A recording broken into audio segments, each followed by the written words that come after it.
Cyber क्रायमाच्या गुन्ह्यांच्या वाढत्या प्रमाणाचेर नियंत्रण हाडपा खातीर cyber security and computer science तंत्रगिन्यानाचो उपेग सक्षमरित्यान जावपाक जाय.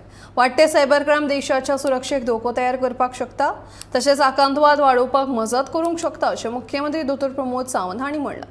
ह्या गुन्ह्यांचेर नियंत्रण हाडपा खातीर समाजांत हे विशीं जागृताय करप तशेंच गुन्ह्यांचो तपास वेगान जावपा खातीर ह्या क्षेत्रांतल्या तज्ञ मनशांची गरज आसा अशें तांणी म्हणलां.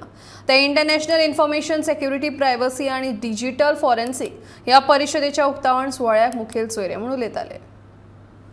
In order to confront the challenges of the cyber threat in all aspects, effectively there is a need of awareness, knowledge and skills about the emerging trends of the cyber crimes and training in the latest technology of the cyber security and computer forensic. The cybercrime is a threat to the progress and security of our nation. The need of our is to create the cyber warriors to combat the cyber crimes.